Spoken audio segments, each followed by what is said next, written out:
আসসালামু আলাইকুম। আজকে দুপুরের খাবার কচুঘাটি।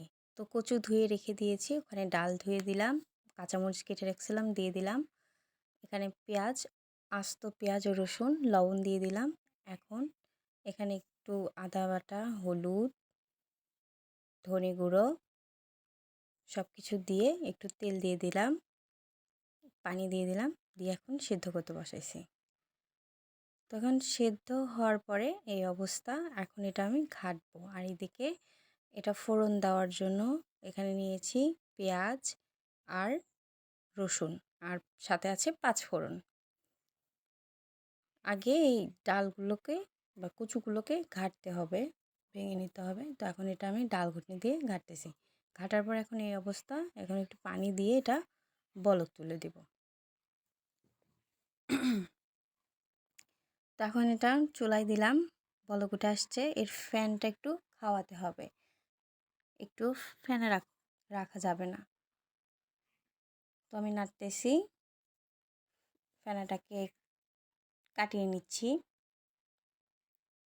এটা খুব ভালো করে যত ফেনা কাটাবে ডালটা বা ঘাটিটা খেতে অনেক ভালো লাগে। তো আমার ঘাটির এই অবস্থা। এখন ফেনা নেই, এটা আমি আলাদা পাত্রে নাড়াচাড়া করে নিয়ে ঢালবো। ঢেলে এখানে এখন ফোড়নটা দিব।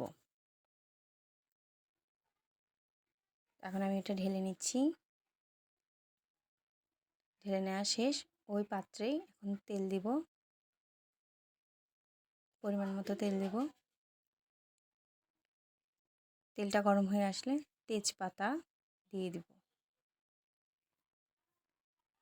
তেজপাতাটা কয়েক সেকেন্ড ভাজবো। ভাজার পরে ওই তেলে রসুন কুচি দিয়ে দিব। তো রসুন কুচি দিয়ে দিচ্ছি। এখন এটা কয়েক সেকেন্ড ভাজবো, তারপর পেস্ট দিয়ে দিলাম। এখন সবগুলোকে মিক্স করব, গোল্ডেন ব্রাউন করব।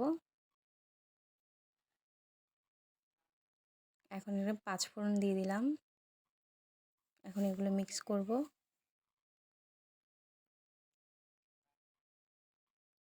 সুন্দর করে মিক্স করে নিতে হবে। এই যে আমি এটা অফ ক্যামেরায় ফোড়নটা দিয়ে নিছি, তারপরে লোকে এরকম। এখন এটা বলক তুলে নিয়ে নামাবো। হয়ে গেল আমার কচুঘাটি। সবাই ভালো থাকবেন। আসসালামু আলাইকুম।